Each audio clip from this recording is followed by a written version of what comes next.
The storm howled outside like a beast clawing at the world, and the cabin creaked in protest.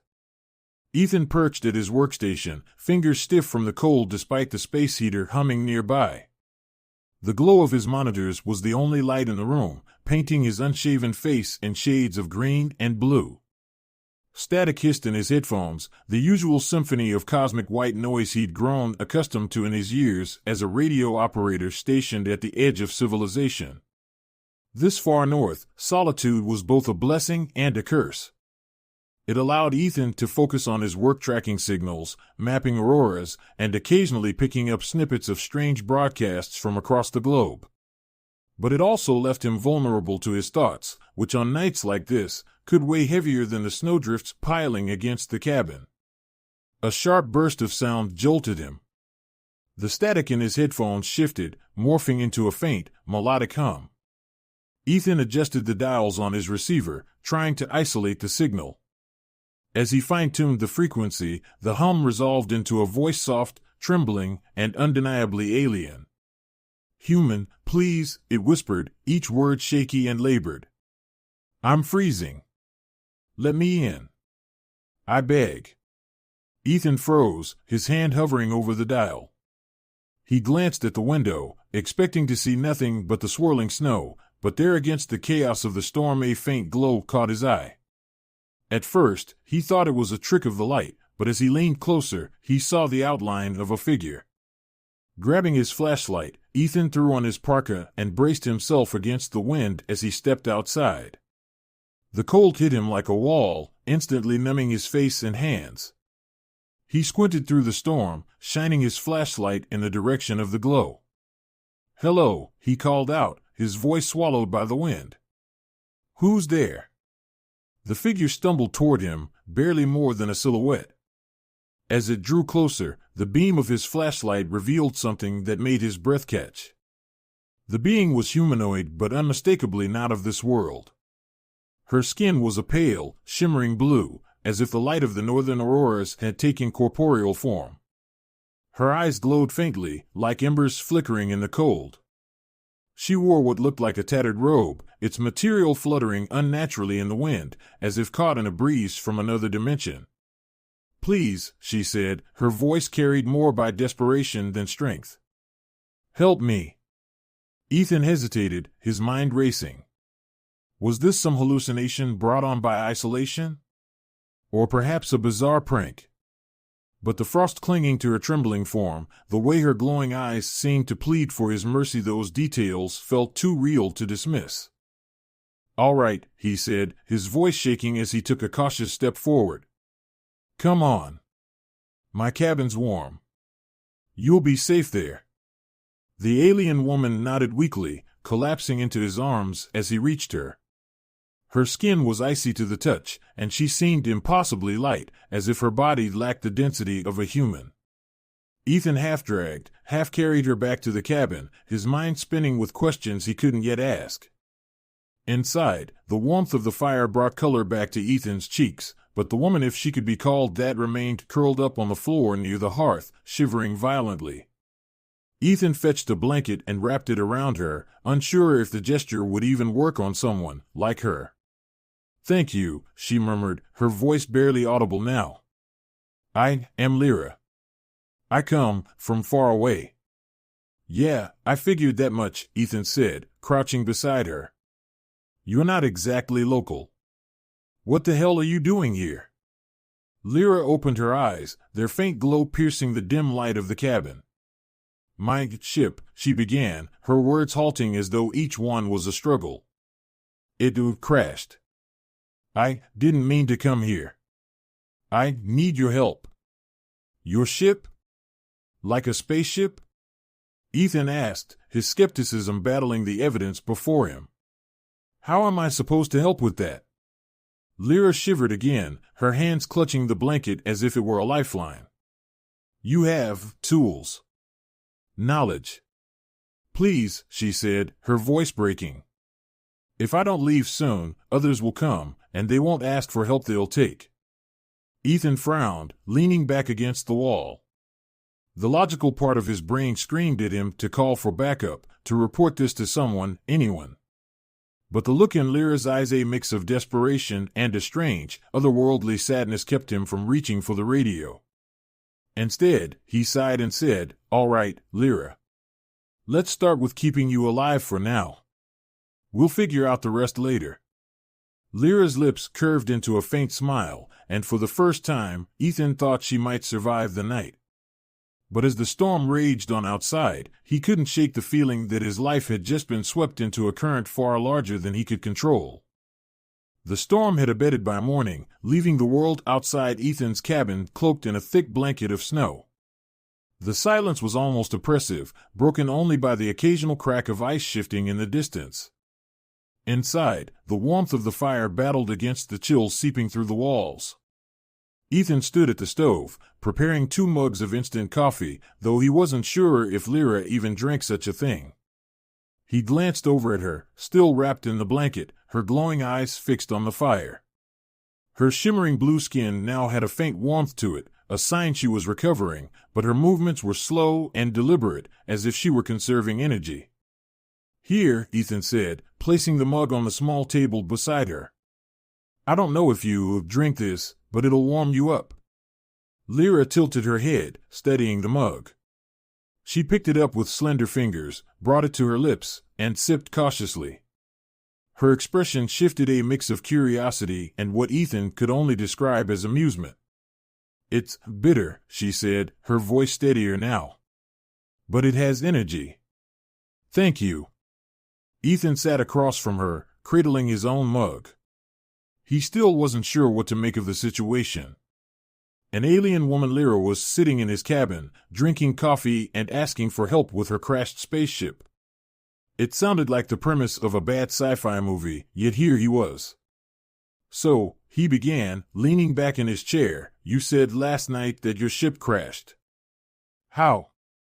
I mean, you didn't exactly pick the best spot to land." Lyra nodded, setting the mug down. "It was not intentional. My vessel was struck by interference. A field of energy I could not predict. It disrupted my systems, and I lost control. I attempted to repair the damage in flight, but—" She gestured weakly. "This planet's atmosphere is unforgiving." "Tell me about it," Ethan muttered, glancing out the frosted window. "My ship is scattered," Lyra continued. "The main structure is intact, but critical components were ejected during the descent. I have located some nearby, but I lack the strength to retrieve them. That is why I need your assistance." Ethan frowned, sipping his coffee. "You said something last night about others coming. Who are they?" Lyra's glowing eyes dimmed slightly, and she looked down at her hands. "My people are not alone in the stars. There are others. Rival factions who seek to exploit vulnerable worlds. If they detect my vessel, they will come not to help, but to harvest. This planet, your species, would not survive their attention." Ethan's chest tightened. He wasn't sure if he fully believed her, but the urgency in her voice was undeniable. "So, what happens if we get your ship fixed? You leave, and they don't find us?" "That is the hope," Lyra said, meeting his gaze. "If my ship can take flight again, I can repair my cloaking systems and leave this world undetected. But time is not on our side." Ethan ran a hand through his hair, exhaling sharply. "All right, let's say I believe you. Where do we even start? I'm not exactly an aerospace engineer." Lyra smiled faintly, a gesture that seemed almost human. "You underestimate yourself, Ethan. Your tools, your resourcefulness, they will suffice. I have knowledge you can use. Together, we will succeed." The first task was to retrieve a power module that had landed roughly 2 miles away, embedded in a frozen ravine. Lyra guided Ethan using a small, handheld device that displayed a glowing, 3-dimensional map. Its alien interface was incomprehensible to Ethan, but she explained it with surprising clarity, pointing out landmarks and directing him with precision. Dressed in his thickest gear, Ethan ventured out into the icy wilderness with Lyra trailing behind him. Though she moved more steadily now, she was still weak, and her shimmering robes provided little protection against the cold. Ethan lent her a spare jacket, which she wore awkwardly over her alien attire. As they trudged through the snow, Ethan found himself glancing at her frequently. There was an elegance to her movements, even in the harsh terrain, as if she were adapting to the environment in real time. Yet there was also a fragility about her, a stark contrast to the powerful technology she described. "How long were you out there before I found you?" Ethan asked, breaking the silence. "Too long," Lyra replied, her voice soft. "My body can endure extremes, but this planet's cold is relentless. Without your assistance, I would not have survived." Ethan nodded, his breath visible in the frosty air. "Well, you're lucky I picked up your signal. I don't usually patrol during storms." "Luck," Lyra said with a faint smile, "is not entirely random." Ethan raised an eyebrow but didn't press further. The ravine was as treacherous as Lyra's map had suggested. The power module, a sleek, metallic object about the size of a microwave, was embedded in the ice at the base of a steep slope. Ethan used his pickaxe to chip away at the ice while Lyra stood guard, her glowing eyes scanning the horizon. "What exactly is this thing?" Ethan asked as he worked. "A core generator," Lyra explained. "It provides energy to critical systems, including propulsion and navigation.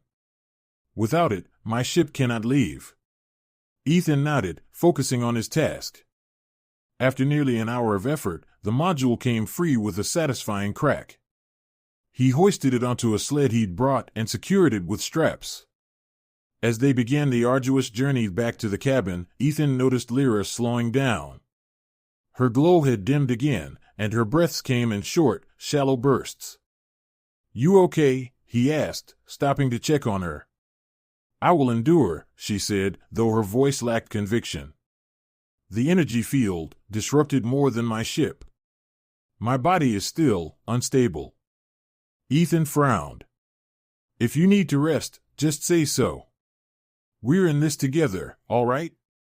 Lyra looked at him, her glowing eyes softening. "You are the kind, Ethan. For someone who has no reason to trust me." "Well," Ethan said with a shrug, "I've never been big on letting people or aliens freeze to death in the snow." Lyra chuckled weakly, a sound that was almost musical. "That, human, is a quality worth preserving." By the time they returned to the cabin, the bond between them had deepened. Ethan no longer saw Lyra as a mysterious, otherworldly visitor. She was someone in need, someone he had chosen to help. And as he set the module down inside the cabin, he couldn't help but feel that this partnership was only just beginning. The snow outside had hardened into glittering ice, reflecting the pale light of a crescent moon. Inside the cabin, Ethan and Lyra worked tirelessly, the room filled with the faint hum of alien technology and the occasional crackle of the fire. The core generator, now integrated into a makeshift repair console, pulsed softly, casting rhythmic shadows on the walls. Ethan had built a rudimentary workstation to help Lyra restore her systems. The alien device, though far beyond his understanding, responded to his tools under her precise guidance. With each component reconnected, her ship grew closer to functioning, and with it, the promise of her departure and safety for Earth. But tonight, as they worked in focused silence, Ethan felt a growing unease. It wasn't just the weight of their task, it was the nagging sense of being watched. He glanced out the frosted window for the third time, seeing nothing but the dark wilderness. "Something's bothering you," Lyra said without looking up from the glowing interface. Ethan hesitated, then sighed. "It's nothing. Just a feeling." Lyra paused, her glowing eyes narrowing slightly. "Your instincts are not to be dismissed, Ethan. What do you feel?"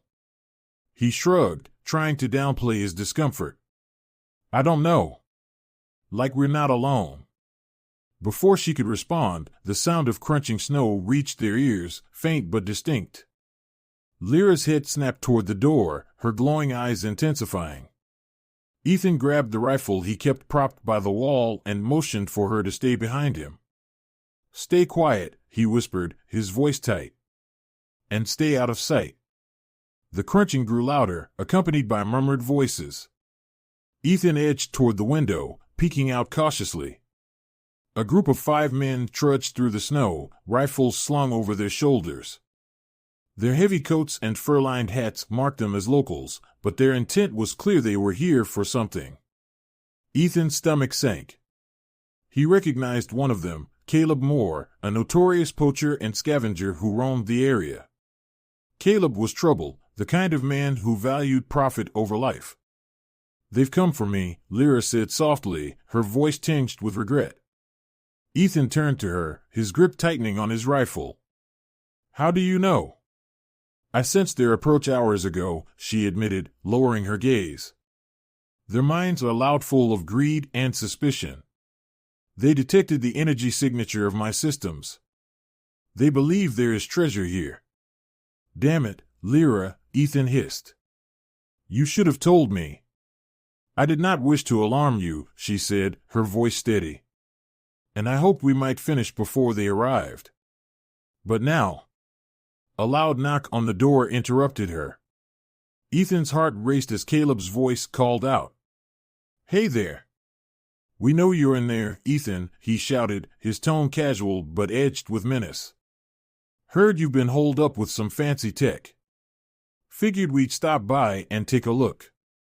Ethan glanced at Lyra, who stood silently, her expression calm but resolute. "Do not let them inside," she said firmly. "If they see me, they will not leave peacefully." Ethan nodded, taking a deep breath before stepping toward the door. He cracked it open just enough to see Caleb's grinning face, illuminated by the beam of a flashlight. "Evening, Caleb," Ethan said, keeping his voice neutral.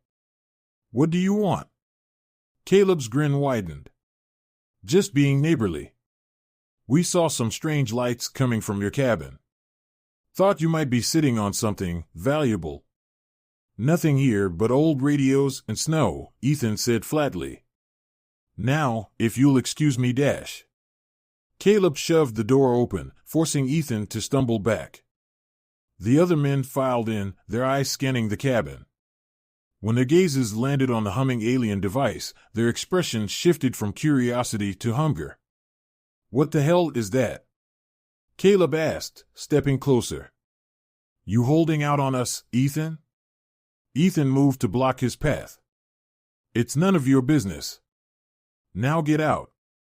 Caleb's grin faded, replaced by a cold glare. "You don't want to make this hard, Ethan.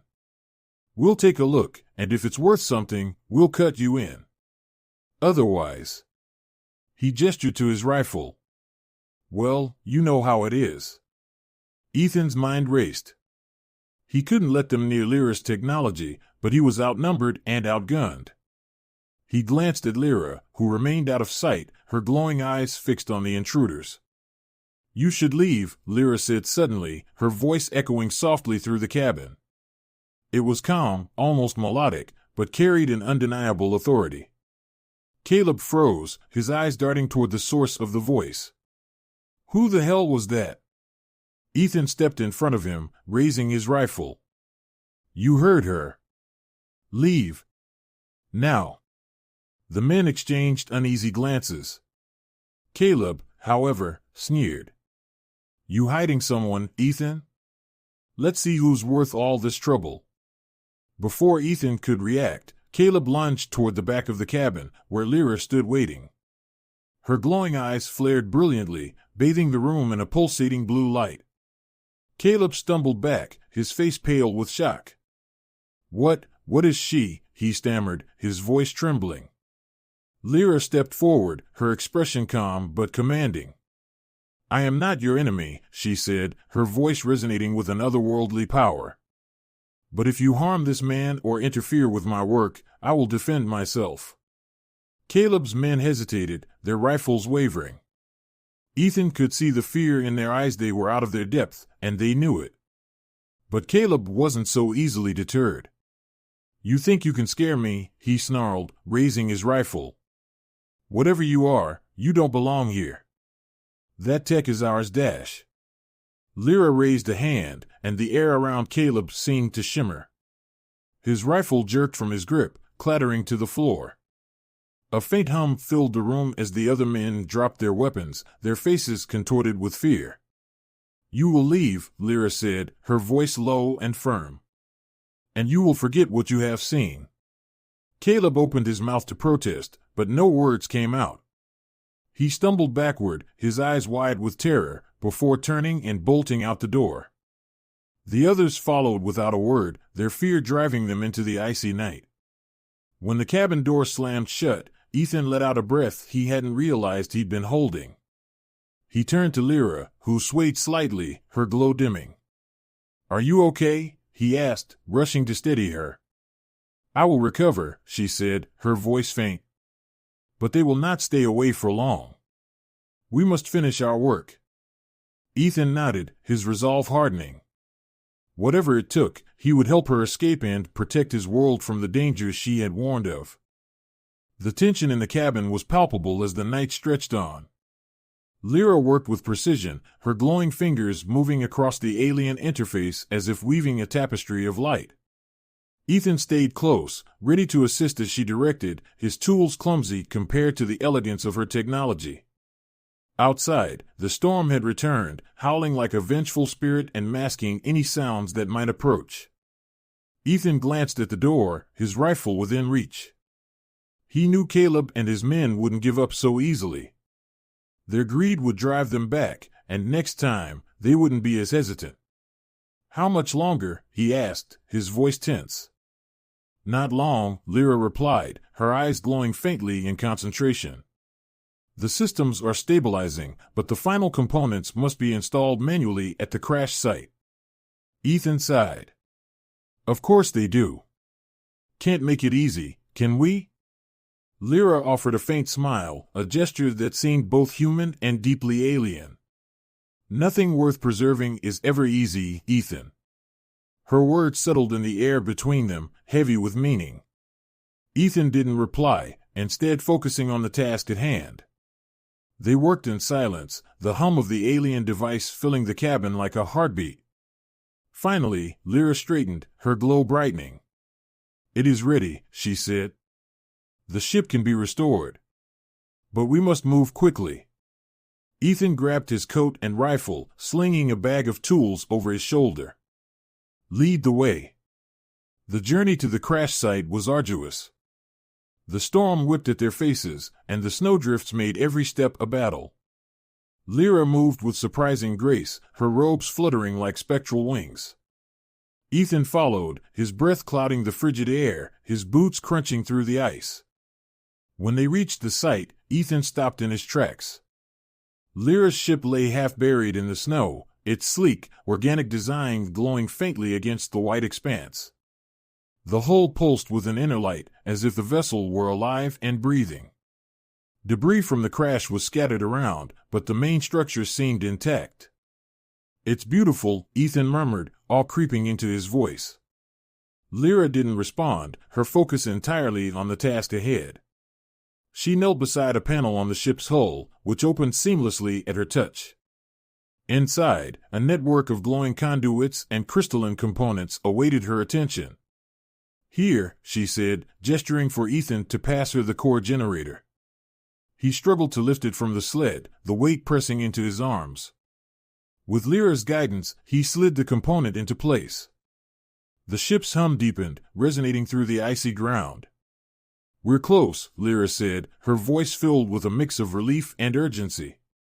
"The energy field must be stabilized." "Ethan, connect this," she handed him a shimmering, flexible cable, to that conduit. Ethan hesitated. "What happens if I mess this up?" "The ship will collapse, and so will I," Lyra said simply. "Great," Ethan muttered, his hands trembling slightly as he connected the cable. A surge of light coursed through the ship, illuminating the surrounding snow in brilliant colors. Lyra placed her hand on the interface, and the entire structure seemed to come alive, its light pulsing rhythmically. "It is done," she said softly, turning to Ethan.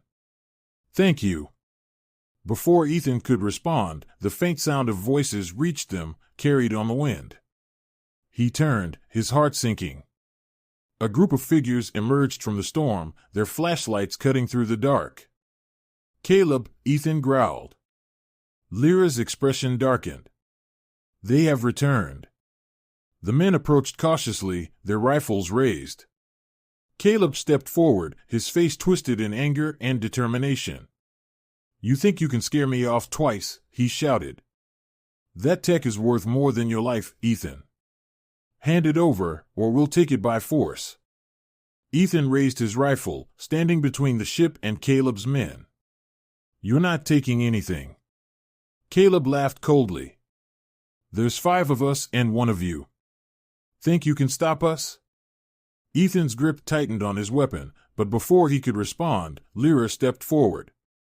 Her glow intensified, and the air around her shimmered with energy.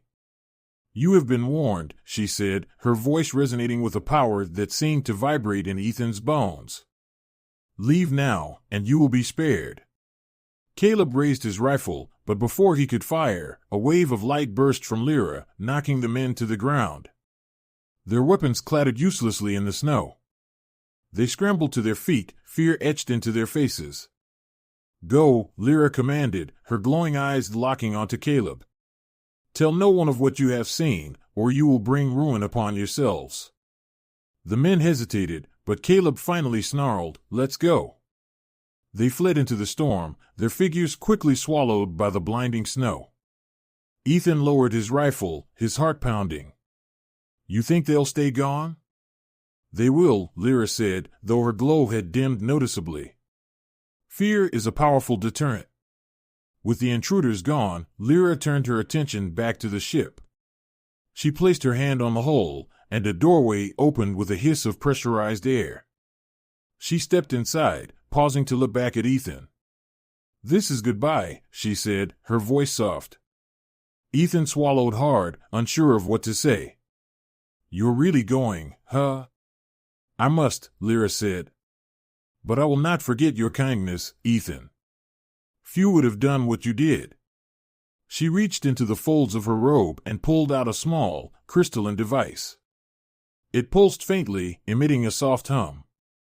"Take this," she said, pressing it into his hands. "It will guide you when the time comes. Your world will face challenges far greater than this night. But you have the strength to endure." Ethan stared at the device, its light reflecting in his eyes. "I don't know what to say." Lyra smiled, a gesture full of warmth and gratitude. "Then say nothing. You have already said enough." With that, she stepped into the ship. The doorway closed, and the vessel's glow intensified. Ethan stepped back as the ship lifted from the snow, its light radiating outward in a dazzling display.